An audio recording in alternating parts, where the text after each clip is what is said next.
Ndugu Mheshimiwa viongozi, Mheshimiwa makamu mwenyekiti Zanzibar, Mheshimiwa katibu mkuu, manaibu katibu wakuu,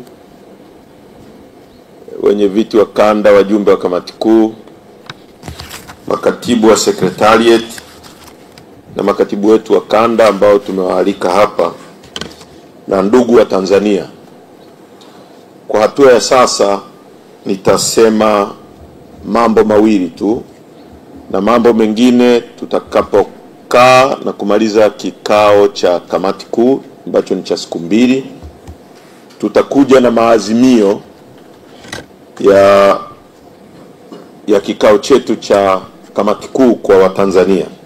Kwa hotuba kamili ya kwetu kwa nchi na kwa wanachama wetu itatoka baada ya kuwa kamati kuu imetafakari mambo yaliyoko mbele yetu na maazimio ya kamati kuu yametoka.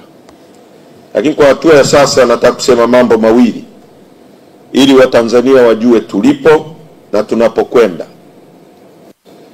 Sote tunajua kwamba tuko vitani na watu ambao wameshindwa kuongoza nchi. Hawakubaliki, hawaaminiki, wanaiba rasilimali za nchi, wamefanya Watanzania kuwa maskini, hawana ubunifu, kuna ufisadi mkubwa unaendelea kwenye nchi yetu, watu wanakufa, hawana madawa, rasilimali za nchi yetu zinatapanywa kwa wageni, wa China, wa Arabu, wazungu.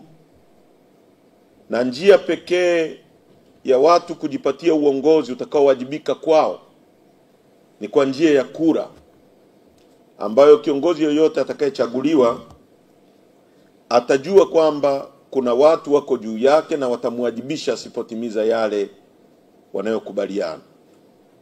Sasa kwa sababu hiyo sisi Chadema tumeamua kwamba lazima tushirikiane na Watanzania wenzetu kupeleka kuhakikisha nguvu yao ya kuamua nani awe kiongozi wao ili awajibike kwao. Lazima tushirikiane nao kuirudisha, kwa sababu at least tangu mwaka 2019 kumekuwepo na mambo mengi tangu uwepo wa vyama vingi, lakini baada ya mwaka 2019 kura haithaminiki tena. Watanzania hawana maamuzi nani awe mwenyekiti wao wa kitongoji, nani awe mwenyekiti wa kijiji, nani awe diwani, nani awe mbunge. Sasa baada ya Chadema kutafakari haya kwenye vikao vingi vilivyopita, tukaja na agenda ya no reforms, no election. Na huo ndio msimamo wetu tuliposimamia, ndipo tutakaposimamia, kwa sababu ni maazimio ya vikao halali vya chama chetu. Sasa hiki kitu kimewafanya watawala wamekuwa paranoid, wamechanganyikiwa.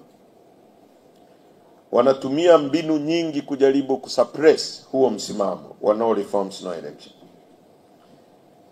Na mojawapo ni kutumia propaganda, kutumia vyombo vya habari, kupeleka maneno ambayo sio ya kweli. Na nataka niseme jambo la kwanza. Kwa mfano, kumekuwepo na kelele kutaka kuonesha dunia kwamba Chadema imeparaganyika, Chadema imepasuka, Chadema haipo. Na waandishi wanaandika, ukiangalia magazeti, mimi nimekuwa kwenye uongozi kwa muda mrefu kidogo, najua habari ambazo ziko pushed na serikali na zinapelekwa, zinaandikwa vile vile, nazielewa. Sababu haiwezekani unakuta gazeti moja limeandika taarifa inayofanana na jingine na jingine na jingine. TV zimeripoti, kila TV imeripoti, taarifa zote zinafanana, na hiyo unajua ni kanyaboya. Sasa kwa mfano, watu wanasema Chadema inaparaganyika. Nataka mtumie nafasi hii na mfanye utafiti kabla mjaandika. Cha kwanza, Chadema ni kina nani? Ni kamati kuu hii hapa. Kati ya wajumbe wote wa kamati kuu ameondoka mjumbe mmoja ambaye ni kipercentage ni pasenti 2 kati ya wajumbe wote waliopo wa kamati kuu. Mmoja tu ndio ameondoka. Baraza kuu lina wajumbe 456. Kati ya walioondoka, kwa sababu ambazo zinaeleweka, ambazo na wao wanazijua, wameondoka wajumbe 20 kati ya wajumbe 456. Mkutano mkuu wetu una wajumbe 1194. Kati ya hao walioondoka ni wajumbe 34, 4%. Lakini vile vile tulikuwa kwenye ziara kanda ya Nyasa, tulianza nayo, tumeenda kanda ya Kusini, tumeenda kanda ya Serengeti na Victoria. Watanzania kwa maelfu wamejitokeza kuturaki, kutuchangia, kutuunga mkono, kuungana na chama na kusimamia msimamo wa no reforms. Kwa hiyo nilitaka niwaambie Watanzania na wajumbe wenzangu wa kamati kuu na viongozi wetu wote kwamba chama kiko imara, kimetulia na kinachapa kazi. Walioondoka tunawatakia safari njema, tukutane kazini, na kuanzia kesho kutwa tutakuwa barabarani tena kukutana na wananchi wa kanda inayofuata. Kwa hiyo hilo ni la kwanza nilitaka niwaambie, na waandishi muwape wa Tanzania ukweli uliopo. It's no election. Na tunataka tutafakari wote kwa pamoja. Je, tunachokipigania ni kweli, ni cha kweli kwenye agenda ya no reforms no election? Ni kweli? Je, uchaguzi wa nchi hii unaibiwa? Ni kweli unaibiwa? Je, kwenye uchaguzi wa nchi hii watu wanauawa, ikiwemo uchaguzi wa serikali za mitaa ambako mwaka jana ameuawa watu wawili, ameuawa Tunduma, ameuawa na Manyoni nyumbani kwake. Mgombea wa Chadema amepigwa risasi na polisi na mpaka sasa hakuna aliyewajibishwa. Je, watu wanauawa kwenye uchaguzi? Ni kweli watu wanauawa. Je, mawakala wetu wanakuwa mistreated, wanatolewa kwenye vituo, hawapewi nafasi za kusimamia matokeo, wakurugenzi ndio wanaamua nani awe wakala, nani asiwe na wakala? Ni kweli?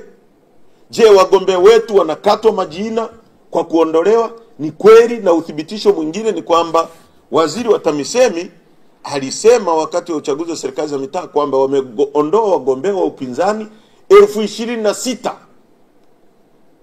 na hakuna mgombea wa CCM aliyeondolewa hata mmoja kwa kutokujua kusoma na kuandika.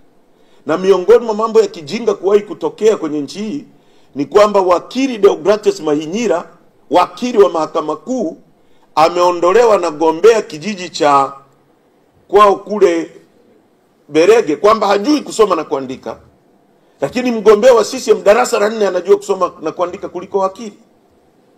Kwa wagombea wanaondolewa. Haya tunayoyapigia ukweli kelele ni ya kweli, ni ya kweli. Yapo yamefanyika kwenye chaguzi 3 mfululizo baada ya kuwa Rais Samia ametuahidi kwamba hatarudia iliyokuwa yamefanyika, akarudia kwenye utawala wake. Kwa mambo yote haya tunayoyapigania ni ya kweli. Sasa kwa sababu ni ya kweli, tufanyeje? Tukubaliane na siasa za uraghai za kuambiwa kwamba tugawiwe majimbo, kwa tuingie kwenye uchaguzi kwa kugawiwa majimbo na CCM na sio kupigiwa kura? Au tusimamie msimamo wa wananchi wa kuhakikisha hii nchi inaondolewa kwenye mikono ya mafisadi kwa kura za wananchi? Msimamo wa chama chetu ni kusimama na msimamo wa wananchi na kutokufanya siasa za uraghai. Tumekataa kufanya siasa za uraghai. Kwa nilitaka muwafikishie Watanzania huo ujumbe kwamba Chadema sio chama cha kufanya siasa za janja janja, siasa za uongo, siasa za uraghai. Tunapashiu njia ngumu na njia inayoungwa mkono na Watanzania, na tutashinda mapambano haya yote kwa sababu ni mapambano ya kweli, ni mapambano ya kurudisha utu wa Mtanzania, ni mapambano ya kurudisha dhamira ya kweli ya kuongoza nchi. Mungu atubariki sana wote. Asanteni kwa kunisikiliza. Tutaongea baada ya kamati kuu maazimio ya chama chetu. Asanteni sana.